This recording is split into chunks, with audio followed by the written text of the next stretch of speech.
Assalamualaikum warahmatullahi wabarakatuh sekalian. Selamat datang kembali di channel Rekonoha. Guys, ternyata setelah diteliti dan dipahami kisah Nabi Yunus dalam agama tertentu, ternyata itu kisahnya mirip banget, sangat mirip dengan kisah Avatar Wisnu di agama Hindu.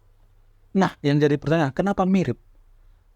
Apa yang menyebabkan ini bisa mirip? Apakah ini kisah Nabi Yunus ini plagiat? Apakah kisah Nabi Yunus ini dicontek? Siapa yang mencontek? Apakah agama Hindu yang mencontek terhadap agama Samawi?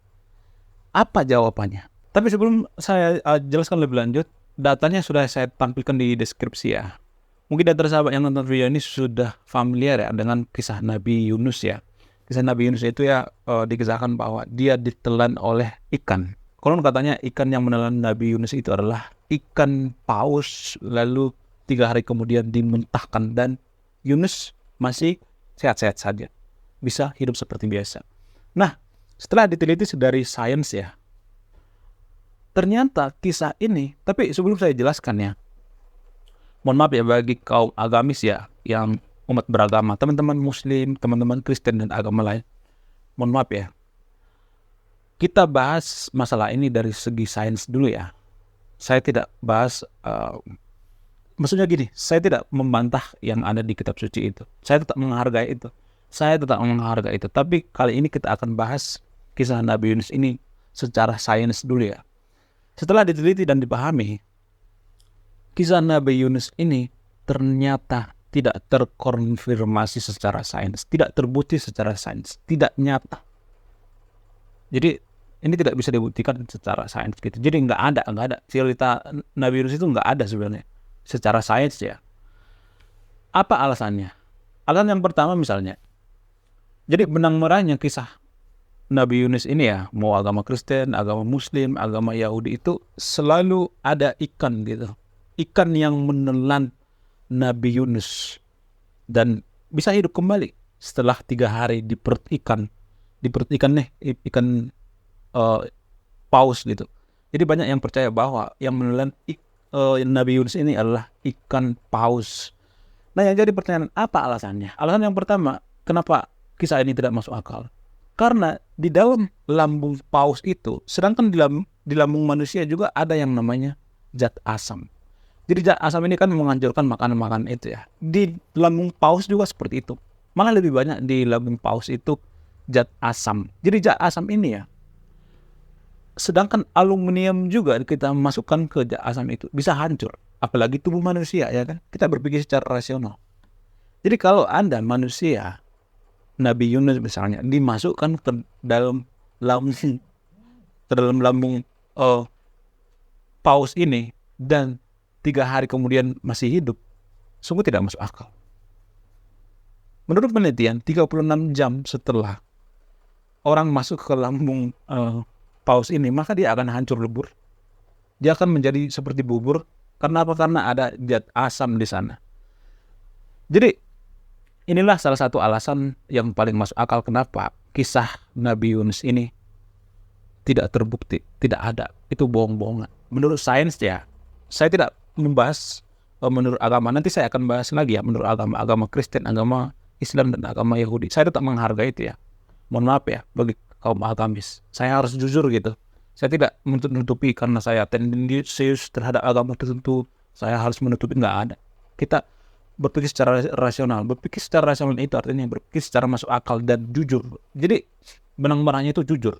Orang yang berpikir secara rasional itu adalah jujur. Dia tidak berpihak gitu. Oh, karena nggak enakan sama kaum agamis, oh ya kita tutupi, sains ini nggak ada. Nggak ada seperti itu. Jangan ngadi-ngadi deh. Jadi kisah yang kedua misalnya, bukti yang kedua misalnya, kenapa secara sains kisah Nabi Yunus ini tidak terbukti?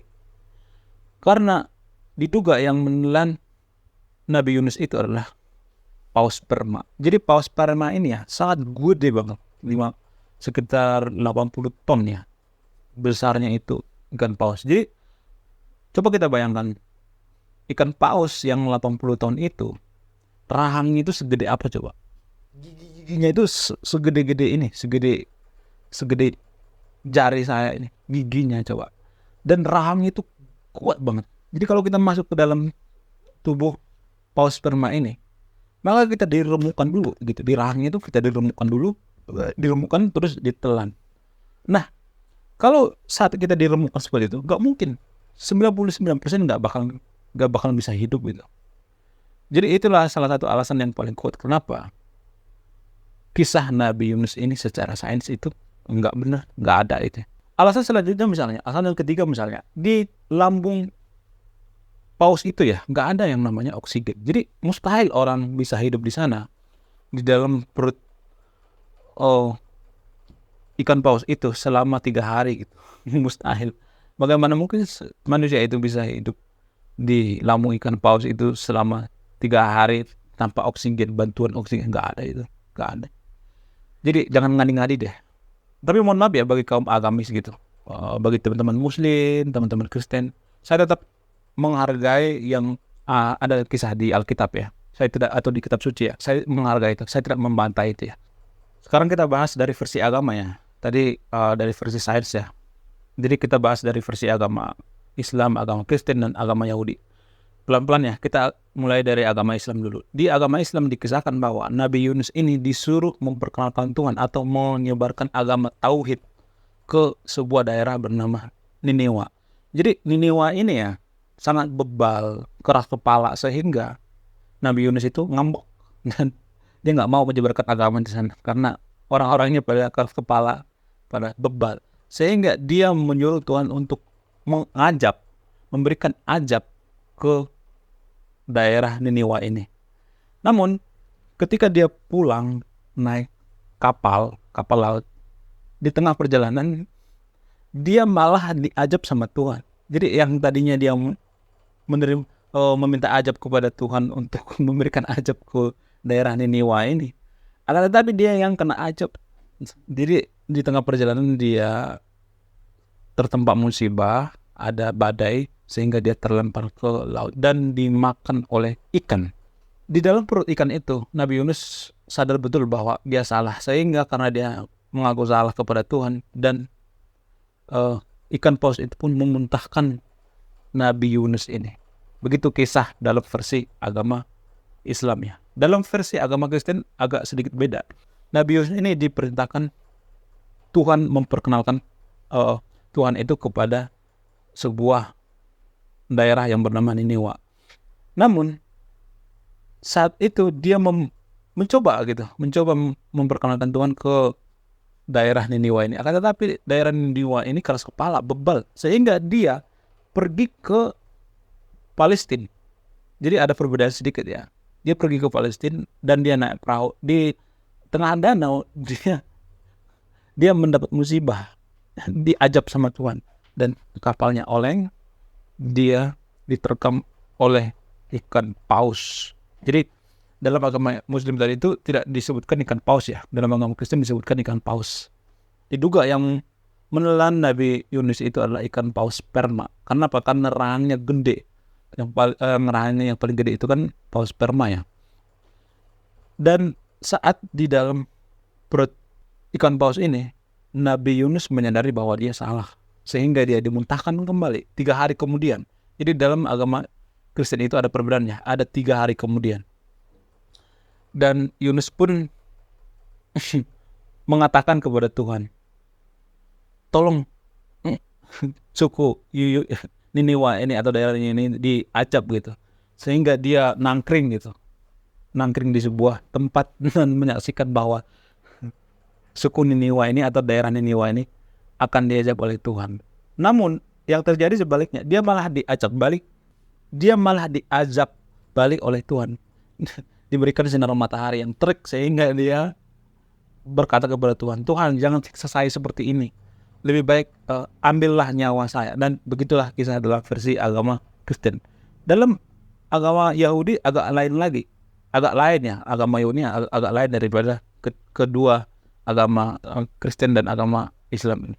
Dalam agama Yahudi itu dipercaya bahwa kisah Nabi Yunus ini adalah semacam satira atau semacam metafora. Jadi tidak benar-benar terjadi gitu. Sehingga orang-orang Yahudi tidak percaya yang namanya Nabi Yunus, itu nggak percaya. Itu hanya satir. Ini hanya puisi olok-olokan gitu.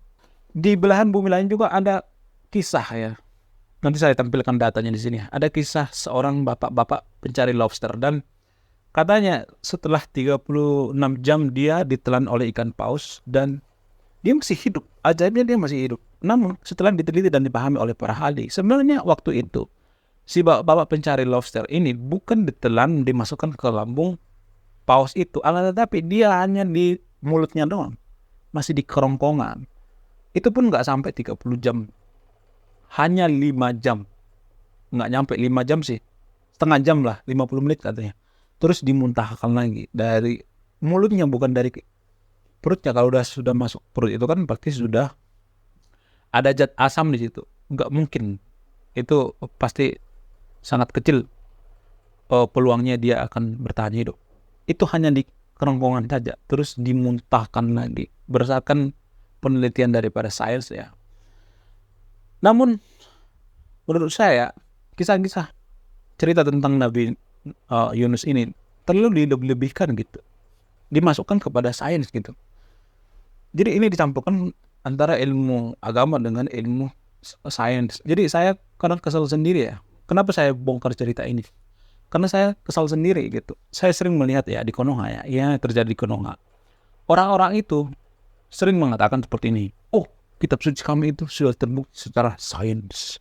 Kitab suci kami itu sudah terbukti secara ilmiah. Padahal enggak juga. Sejak kapan agama itu masuk akal? Enggak ada. Kalau kita mengatakan misalnya, mana buktinya, mana datanya?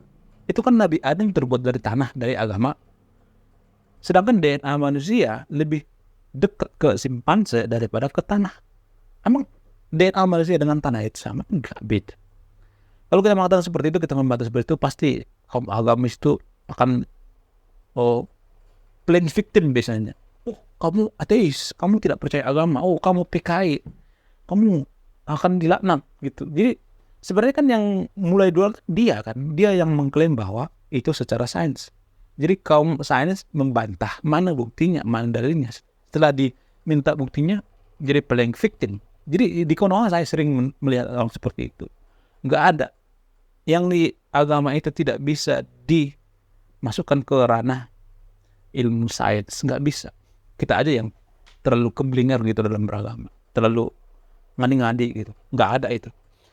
Jadi itulah alasannya kenapa saya bongkar cerita ini. Saya meluruskannya. Jadi jangan dicampur adukan antara sains dengan agama. Jangan dicampur adukan. Jadi kalau ada yang mengatakan bahwa kitab suci kami terbukti secara sains, ini adalah fasisme dalam beragama.